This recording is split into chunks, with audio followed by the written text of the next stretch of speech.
আসসালামু আলাইকুম রহমতুল্লাহি তাআলা ওয়া বারাকাতুহু।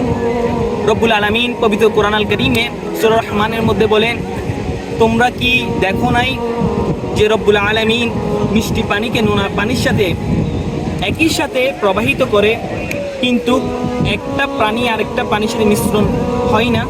রব্বুল আলামিন আমাদেরকে বলতেছে, তোমরা তোমাদের রবের কোন কোন নিয়ামতকে তোমরা অস্বীকার করবে।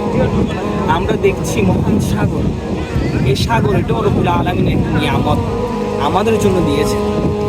রব্বুল আলামিন কোরআন আল কারীমে তো বলেছেন, আর রহমানুর রহিম, আমি তোমাদের জন্য দয়ালু দয়াবান। আমি তোমাদের জন্য পৃথিবী কেমনভাবে সাজিয়েছি, তোমরা আমার রহমত থেকে নিরাশ না হও।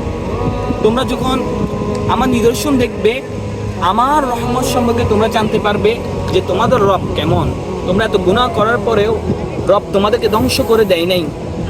যেভাবে মুসা আলাইহিস সালামের উম্মতকে ফিরআউনদেরকে ধ্বংস করে দিয়েছিল রব্বুল আলামিন, যেভাবে অনেক অনেক নবীদেরকে উম্মতদেরকে ধ্বংস করে দিয়েছে, অথচ তোমরা দেখো তোমরা এমন এক নবীর উম্মত হয়েছ যে নবী সৃষ্টিকুলের শিরোমণি, যিনি সৈয়দুল আম্বিয়া, যিনি সিরাজুস সাকলাইন, যিনি নূরুল হুদা, শামসুদ দোহা, বাদরিদ দুজা, সদরিল উলা, নূরুল হুদা, জনাবে আকা মুহাম্মদ রাসূলুল্লাহ সাল্লাল্লাহু তাআলা আলাইহি ওয়াসাল্লামের উম্মত হয়েছে। তার জন্য তোমাদেরকে আমি আমার পক্ষ হতে নিদর্শন দিয়েছি।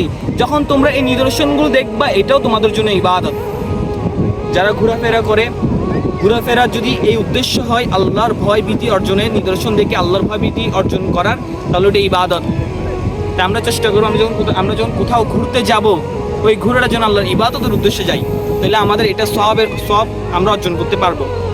তাই আমরা এখানে এসেছি, আল্লাহর নিদর্শন দেখতে পারছি এবং বুঝতে পারছি কোরআনের মধ্যে যা বলছে তা তো সত্য। এমন কে রয়েছে যে আহাদের সমকক্ষ? এমন তো কেউ নাই যে আল্লাহ সমকক্ষ। তিনি তো বলেছেন, সবাই আমার কাছে মুখাপেক্ষী, আমি তো কারো কাছে মুখাপেক্ষী নয়। সবাই আমার কাছে চাই, আমি সবাইকে দিয়ে দিই। এটাই তো তার একটি প্রমাণ। পৃথিবীকে আল্লাহ তো সুন্দরভাবে সৃষ্টি করেছে। তাই আমাদের সবার কাছে অনুরোধ থাকবে, আপনারা যখন ঘোরাফেরা করবেন, ইবাদতের উদ্দেশ্য করবেন, তাকওয়ার উদ্দেশ্য করবেন। ওয়া মা আলাইনাল বালাগ। আসসালামু আলাইকুম।